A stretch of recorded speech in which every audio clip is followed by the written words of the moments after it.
Thank you, Bill. Our breaking news continues this morning, and it's a big one when it comes to traffic into the city. Multiple lanes blocked on the Gardiner Expressway this morning after a water main break near Park Lawn. Let's go live to our Lisa Morales, who's keeping her eye on the situation here. And Lisa, I can't imagine what commuters are facing as they try to drive into the city from the west this morning. Yeah, it's not looking pretty, Nick. These are some earlier shots that we captured. Oh, look at all that water. And because of the temperature, I can't stress this enough.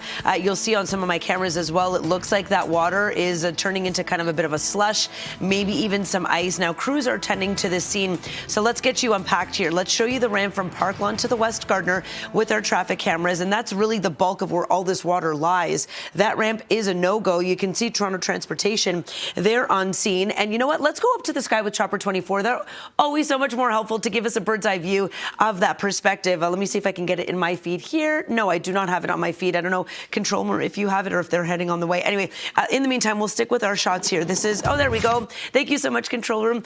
So that is a bird's eye view of the Gardiner and Park Lawn area where those lane restrictions are in place. There we go. That is a lot of water. And you can see that nearby building there. I'm not sure if that's been impacted by the situation, but to the right of your screen, that's the westbound side. Having a bit of a feed issue here, but westbound Gardiner heading through Park Lawn, you can see those lanes are reduced. So a couple of left lanes are getting by, and all of that water, that's the ramp from Park Lawn onto the West Gardiner. So obviously that is a no-go. Sort of the middle part of your screen, that's the eastbound side of the Gardiner through here, where we've had a couple of lanes blocked as well. Crews have been on scene because things have also been icing up. I got to tell you, the drive into the downtown core, it is not looking great. Eastbound Gardiner jamming right off the 427. Chopper's going to pan for us and show us as much of the backup as possible. But at last check, I was looking at my traffic cameras. South 427 was jammed from Dundas onto the eastbound Gardiner. So how do you get around Lakeshore, Queensway? A couple of alternates. Yeah, it is a very, very slow drive into downtown. That's both express and collector lanes.